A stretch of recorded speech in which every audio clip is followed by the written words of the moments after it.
Lecture du livre d'Isaïe. À quoi bon m'offrir tant de sacrifices, dit le Seigneur. Les holocaustes des béliers, la graisse des veaux, j'en suis rassasié. Le sang des taureaux, des agneaux et des boucs, je n'en veux plus. Quand vous venez vous présenter devant moi, qui donc vous a demandé d'encombrer mes parvis? Cessez de m'apporter de vaines offrandes. L'encens, jamais horaire. Nouvelle lune, sabbat, assemblée, je ne supporte plus ces fêtes et sacrilèges. Vos nouvelles lunes et vos solennités, je les déteste. Elles me sont un fardeau. Je suis là de le porter. Quand vous étendez les mains, je me voile les yeux. Vous avez beau multiplier les prières, et je n'écoute pas. Vos mains sont pleines de sang. Lavez-vous, purifiez-vous, ôtez de ma vie vos actions mauvaises, cessez de faire le mal. Apprenez à faire le bien, recherchez la justice, mettez au pas l'oppresseur, faites droit à l'orphelin, prenez la défense de la veuve. Parole du Seigneur. Marchons sans reproche sur le chemin du salut.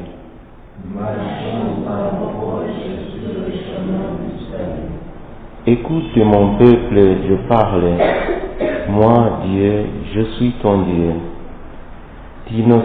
Je ne t'accuse pas pour tes sacrifices. Tes holocaustes sont toujours devant moi. Marchons sans reproche sur le chemin du salut.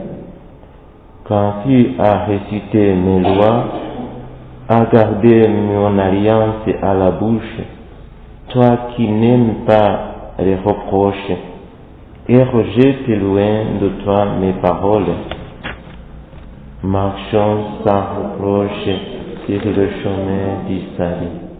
Voilà ce que tu fais. Garderai-je le silence? Penses-tu que je suis comme toi? Je mets cela sous tes yeux et je t'accuse. Sans reproche sur le chemin du salut. Qui offre le sacrifice d'action de grâce, celui-là me rend gloire. Sur le chemin qu'il aura pris, je lui ferai voir le salut de Dieu.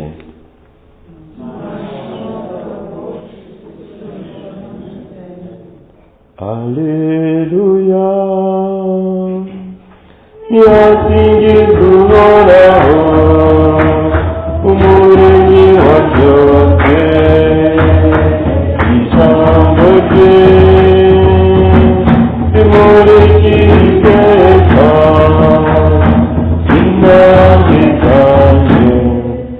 Heureux ceux qui sont persécutés pour la justice, le royaume des cieux est à eux.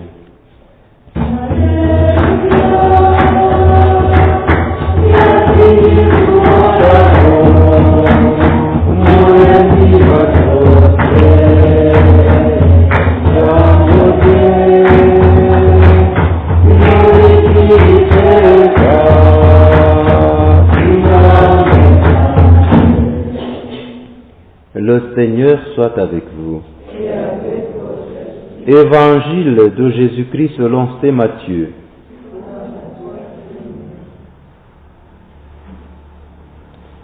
Jésus disait aux 12 apôtres, « Ne croyez pas que je sois venu apporter la paix sur la terre. Je ne suis pas venu apporter la paix, mais le glaive. Oui, je suis venu séparer l'homme de son père, la fille de sa mère, la belle-fille de sa belle-mère. On aura pour ennemis les gens de sa propre maison. Celui qui aime son père ou sa mère plus que moi n'est pas digne de moi. Celui qui aime son fils ou sa fille plus que moi n'est pas digne de moi. Celui qui ne prend pas sa croix et ne me suit pas n'est pas digne de moi. Qui veut garder sa vie pour soi la perdra. Qui perdra sa vie à cause de moi la gardera. Qui vous accueille m'accueille. Et qui m'accueille accueille celui qui m'a envoyé. Qui accueille un prophète en sa qualité de prophète recevra une récompense de prophète. Qui accueille un homme juste en sa qualité d'homme juste recevra une récompense d'homme juste. Et celui qui donnera à boire même un simple verre d'eau fraîche à l'un de ses petits en sa qualité de disciple, amen, je vous le dis, il ne perdra pas sa récompense. Jésus acheva ainsi de donner ses instructions aux 12 disciples, puis il partit de là pour enseigner et prêcher dans les villes du pays. Acclamons la parole de Dieu.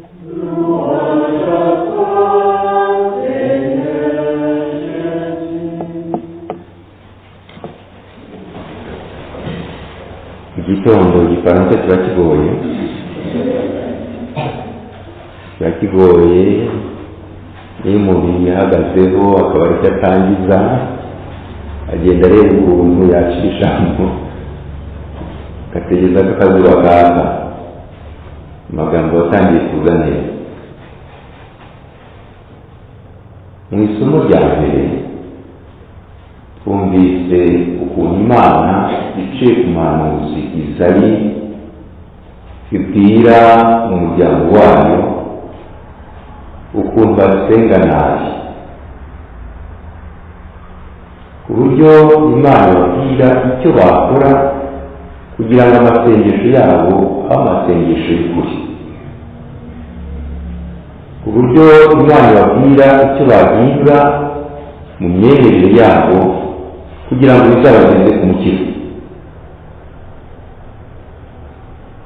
Buriya hari ugusenga no gusenga. Hari ugusenga uburabura amagambo ariko nawe utazi kuvuga. Hari ugusenga uvuga nk'ufunguye radiyo ikavuga ariko nayo itazi ikora. Ushobora kuririmba indirimbo ukayirangiza utazi n'ijambo na rimwe waririmbye.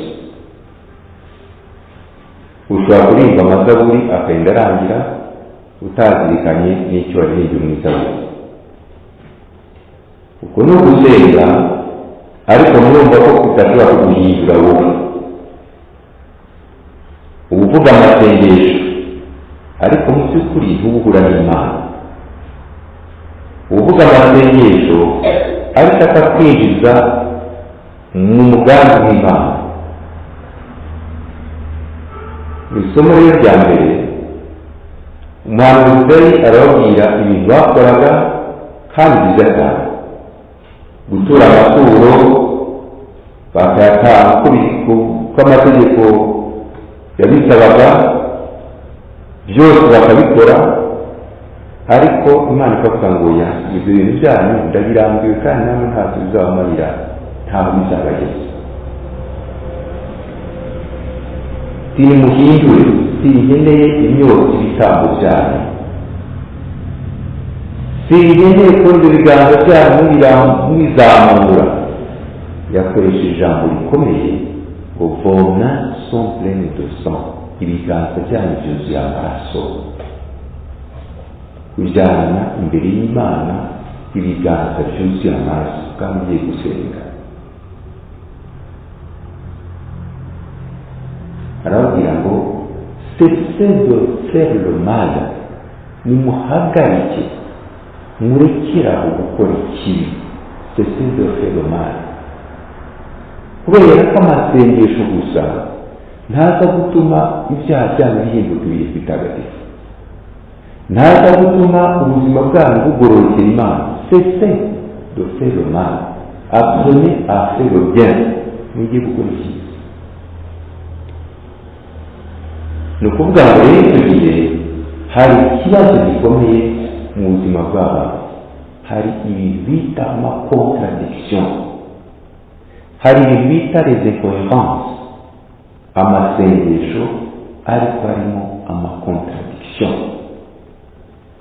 incohérence. Ugasanga umuntu uri mu isengesho no muri chapelle, iyo yageze hanze ubona ntacyo apfana no muri chapelle. Contradiction. Umuntu wese usenga yagira mu rugo ugasanga n'undi muntu muri udafite apfana wari muri chapelle. Umuntu uvuye gushengerera ariko asanga avugana n'abakozi muhira ukavuga ni wowe cyangwa dutegereze ubundi. Donc contradiction, incohérence. Uyu munsi rero Imana kubera ko idukunda ishaka gushyira ordre mu buzima bwacu, ishaka gukuramo amakontradikisiyo kugira ngo ubuzima bwacu bube umurongo kandi bwuzuye, bijye mu murongo umwe.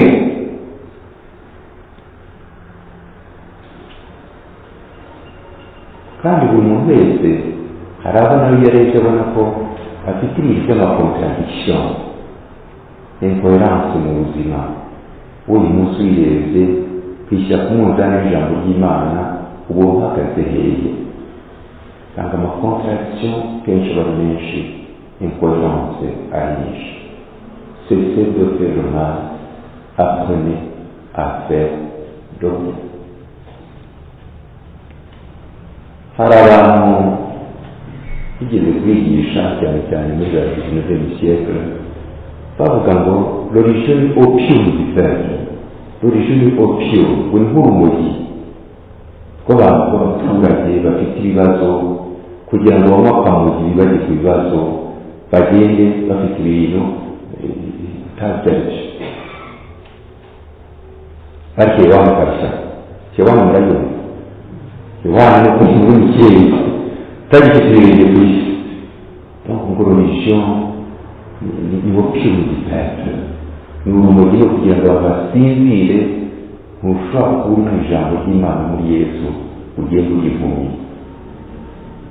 Ntishobora kuba uri umukristo ngo ube impumyi, kirazira, kubera ko ukurikira n'urumuri agakora ukuri akagira ubwenge bushya.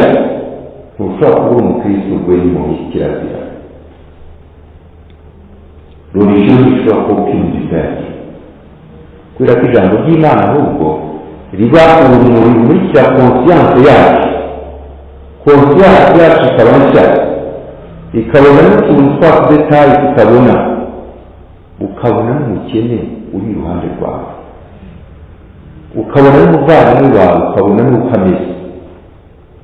Nibyo Yesu atubwiye uyu munsi no mu isomo rya mbere babigarutseho ngo ahubwo icyo mbasaba nimurebe n'ipfubyi iruhande rwawe, urebe umukene, urebe umupfakazi.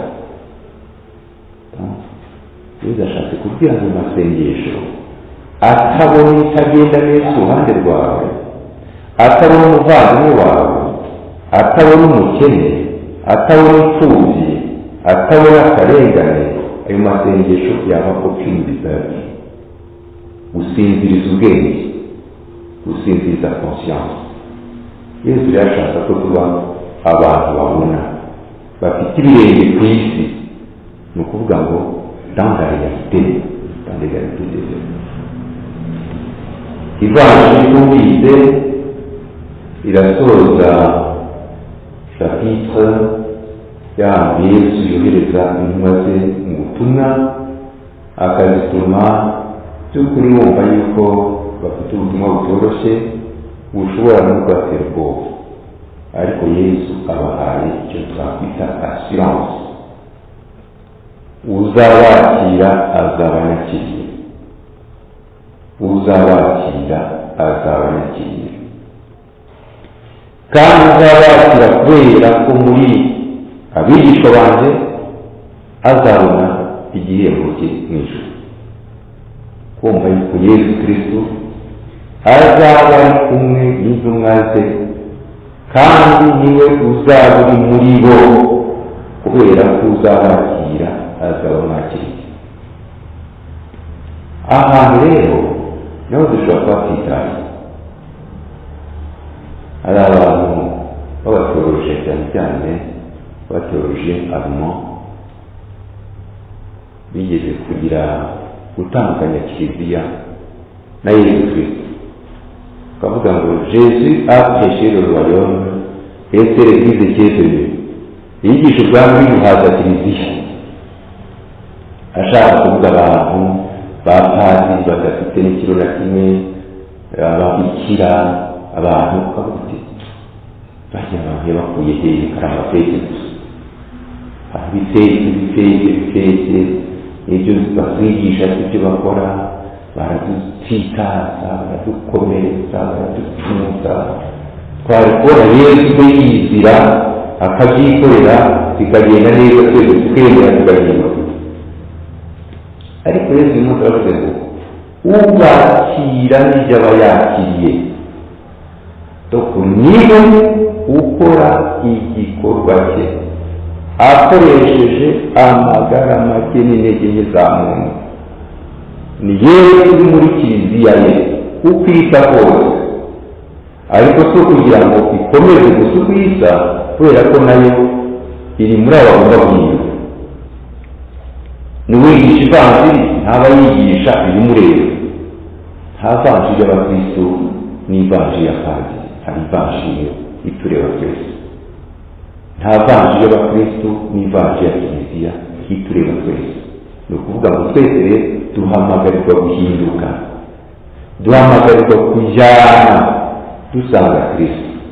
Buri wese ashaka icyo gihembo Yesu Kristo yadusezeranije. Dusabire rero umuvandimwe wujuje imyaka ngira ngo sinzi kare